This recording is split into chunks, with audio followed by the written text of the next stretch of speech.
يا أهلا وسهلا. 80% من المتاجر الإلكترونية بتخسر. ليش؟ لأنه ببساطة الشخص بيكون حاطط بباله أنا رح أفتح متجر إلكتروني ورح يجيني أرباح مباشرة، أو رح أعمل حملة إعلانية ومباشرة رح يجيني مبيعات منها. ببساطة الإنسان ما بيكون حاطط بباله هاي العقلية من الاستمرارية، وأكيد إنه بيحتاج صبر وتجريب وتسويق صح. يعني ببساطة أنت لما بتاخد قرار أنه تفتح متجر إلكتروني، إما راح تاخد كورسات لحتى أنت تطور نفسك وتعرف تماما كل الاستراتيجيات اللي أنت بحاجتها لتسويق لمتجرك الإلكتروني، أو راح تعمل الخطوة الثانية أنه أنت راح تسلم متجرك الإلكتروني لمؤسسة أو لشخص خبير يحسن يمشي لك هاي العملية بالتسويق كاملة. ببساطة إذا أنت كنت أخذ قرار أنه أنت بدك تنجح بالتجارة الإلكترونية، فأنت ضروري جدا تشتغل على تكاملية التسويق.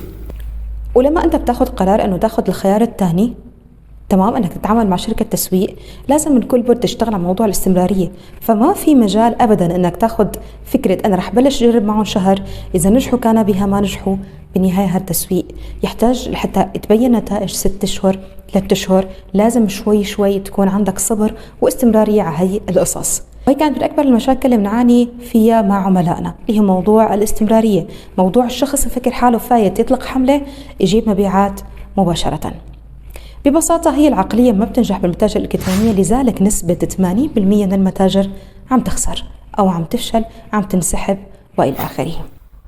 خليني بس ورجيك بعض النتائج اللي حسنا نحصلها لأحد عملائنا من أول شهر. حسنا ننتقل معه من أول شهر من مبيعات 2500 لقرابة 10,000. بالشهر اللي بعده حسنا نضاعف هذا الرقم مباشرة، حسنا نوصل ل20,000 ببساطة لأنه كان عم يشتغل بتكاملية تسويق. وعميل تاني عنا حسن يجيب بأيام كتير قليلة 30 بيعة 30 طلب. وعميل ثالث حسن يجيب فوق 50 طلبية بأول شهر. هذا الكلام ما بيعتمد فقط على إطلاق حملة والسلام.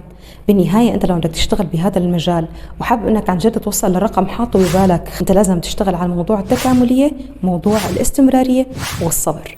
فلما بيجي أنا بقول تكاملية، فأنت حتشتغل على إطلاق حملات، واجهة متجر وتجربة مستخدم مميزة، رح تشتغل على فكرة إنشاء محتوى وصناعة المحتوى ووجودك على مواقع التواصل الاجتماعي باحترافية. حتكون عم تعمل إعادة استهداف لعملائك عن طريق الحملات وعن طريق الواتساب والإيميل. يعني ببساطة أنت بشكل دائم عم تحاول تذكر بحالك العميل من عروض ومحتوى قيمي وإلى آخره. لحتى أحسن أنا أحصر لك هذا الباكج كامل، عملنا بوكالة صفا الدعاية والإعلان باقة جديدة. هي الباقة هي باقة الدعم الشامل. هي الباقة بتشمل لك أن نحن نشتغل على متجرك الإلكتروني من A to Z. نحن بنستلم متجر كامل من إعادة الاستهداف وإنشاء المحتوى، إطلاق حملات ودراسة واستراتيجية تحليلية واستراتيجية تسويقية. لذلك أنا رح أترك بين إيديك تحت هذا الفيديو كامل النتائج وقصص النجاح اللي عشناها مع عملائنا، لحتى أنت تحسن تكتب قصة نجاحك الخاصة. احجز مكالمتك المجانية مباشرة مع الفريق لحتى يكون متجرك الإلكتروني من ضمن 20% الناجحين إن شاء الله تعالى.